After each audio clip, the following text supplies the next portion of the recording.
Take this job and shove it.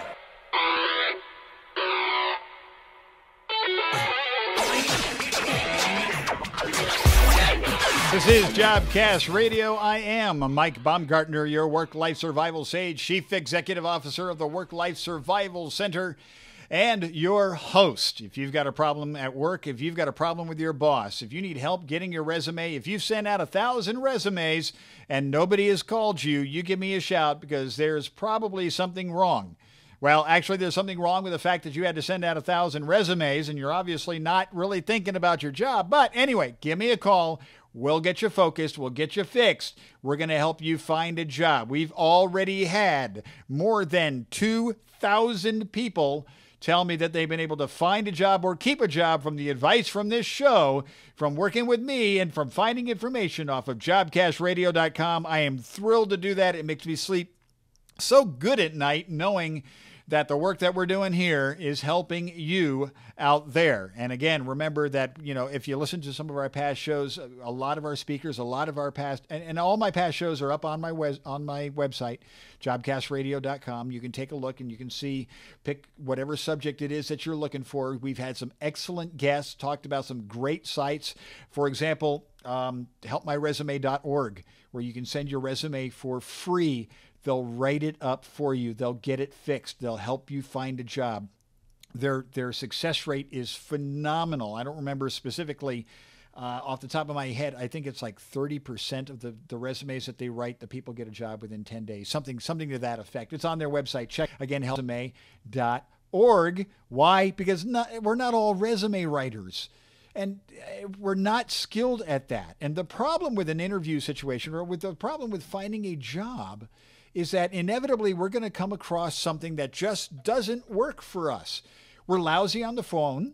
A lot of us are. We don't really have the ability to tell a story or talk about ourselves. We have problems talking about ourselves. A lot of us are shy, or we have some humility or respect to not brag about ourselves, or we're really bad meeting people for the first time.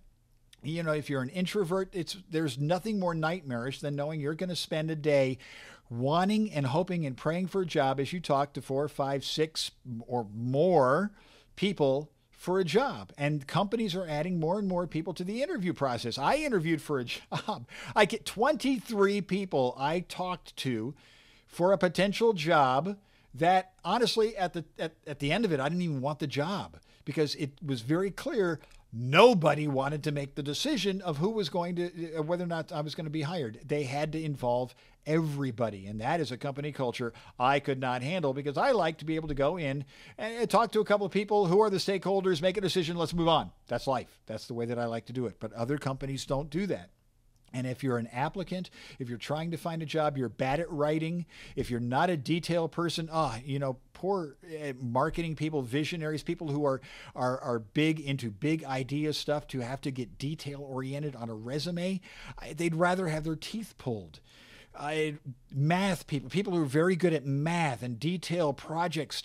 A lot of IT people don't do well interfacing with people. People who spend their lives talking to computers don't necessarily have the best people skills, but we expect all of this in an interview and selection process. And if you're not good at one, you just have to learn how to do it, how to fake it through. And hopefully the company understands that the jobs that they're hiring for have to have specific skills. And some of those skills probably don't involve speaking well on a phone, interviewing well, or writing the perfect resume. But unfortunately, not a lot of people get that. Why? Because for some reason we have it in our mind that we want the perfect person for the job, and the perfect person doesn't exist. That's unfortunately life. And one of the things, it's interesting, I got an email this week from an individual who couldn't get a job and was immensely offended at the interview process most companies did because they felt that it was completely inappropriate that they should have to speak to some junior HR person first before they were actually allowed to interview with, quote unquote, I kid you not, the real people. And look, I get that. I am a recovering HR person. I understand that sometimes to have to deal with, and knowing you have to deal with people at HR or in HR before you get something done is maddening. And I'll be the first one to tell you here at Jobcast Radio, if you can find a way around HR to get the attention of the hiring manager without offending HR a lot, do it, because that's going to get your foot in the door. But if the company is going to insist, if you're going to be told, look, you have to go through HR first, your resume must go to HR, they will interview you first. You'll be screened by a recruiter. You'll be screened by an HR representative. You may be interviewed by the VP of HR. You never really know. And you blow that information off, that interview off, you're dead. And it's not going to happen to you. In fact, there's a great article off of The Ladders. And again, The Ladder's a great site for those of you who are looking for a six-figure job, but also some really great articles. This one by Tanja M. Coleman, Don't Overlook Human Resources. The hiring manager will never know that you exist if you can't get past the recruiter or human resources representative. Now, you can get around them. Again, go back to my site, go back to my past episodes. We kind of teach you ways to get around the HR person. But think about this. Has this ever happened to you? Quoting from the article. More often than not, the first contact a job seeker will have with a hiring company is a member of the human resources department, and far too often job seekers disregard this stage of the interview process as a perfunctory and obstacle between them and the hiring manager, who will ultimately make the choice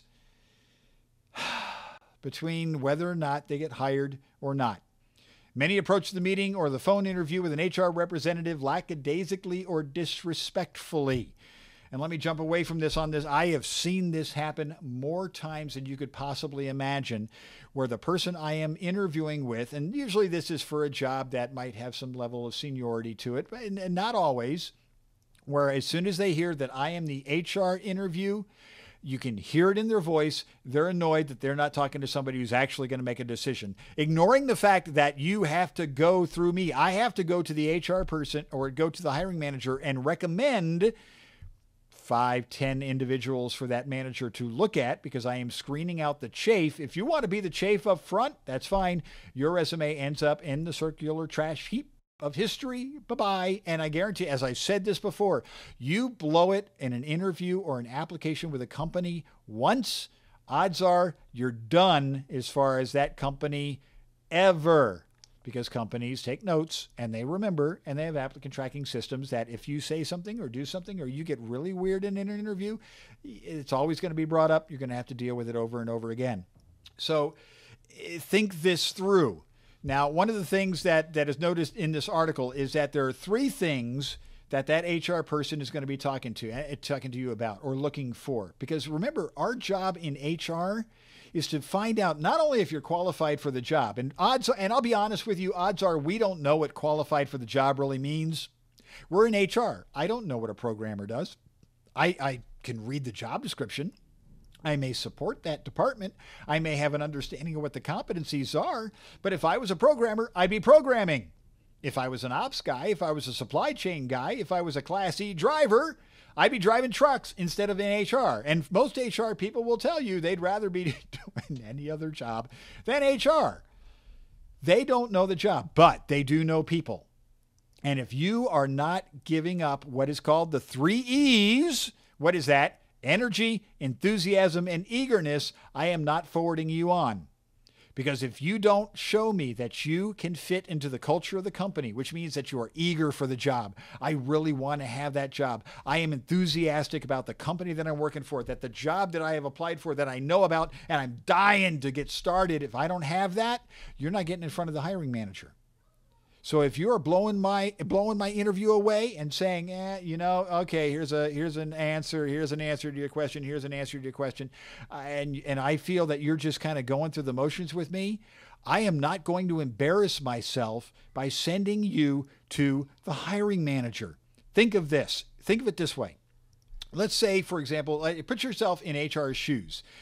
You have 25 candidates you've got to interview. The hiring manager has said, here's 25 resumes. Usually it's like 2,500 resumes. 25 resumes. Take a look through them. Tell me which ones are good.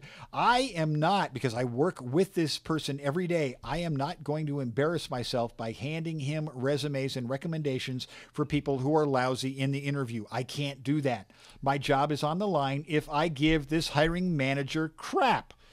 So if you give me grief, I am not putting you in front of a hiring manager assuming that your personality is going to change magically and you're going to become a good candidate. So go forward with a happy attitude on this, because honestly, I want you to get the job. I want to find the right person. And if you're on the phone and you are enthusiastic about it and you want to have this job and you've really hit it off with this HR person, they become your fan. You want this HR person to be your fan, to really go to the hiring manager and maybe even say to him, look, I know this person doesn't have all the experience, but he interviewed really, really well. He really has the enthusiasm. Attitude over energy is what a lot of people are hiring over. If you've got the right attitude and the right energy, I will do attitude, energy over experience any time. So work that with your phone interview with your HR person. Love them, respect them, treat them as though they are your ally, because obviously they are, if this is the road that you have to go through. Again, if you can go around HR and not tick off HR and get straight to the hiring manager, good. All these things must be present in your phone interview. If it isn't there, you're going to fail.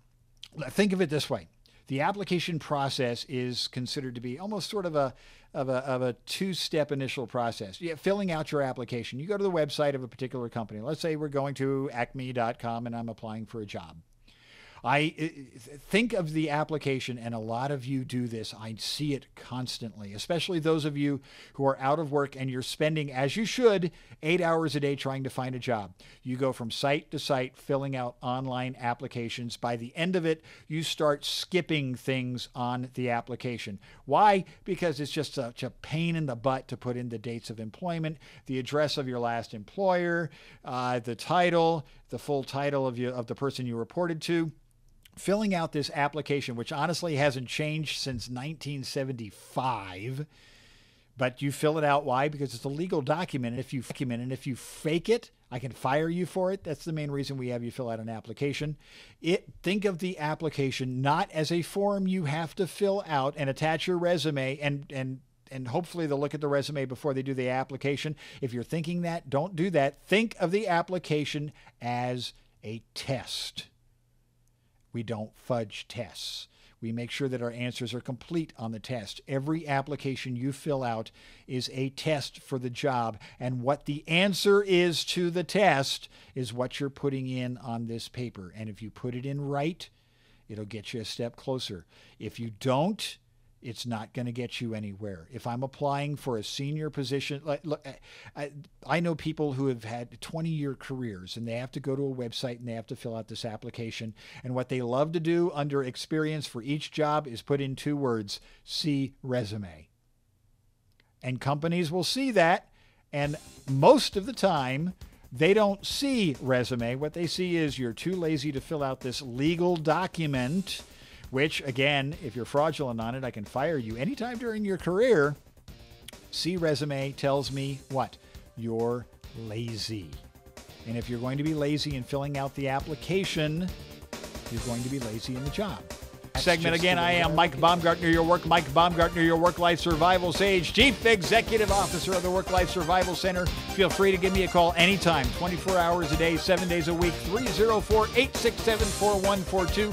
Again, 304-867-4142. You can give me a shout on Skype. The name is Jobcast Radio. Follow me on Twitter. I tweet all the time the articles that I'm seeing and the information that I provide to you.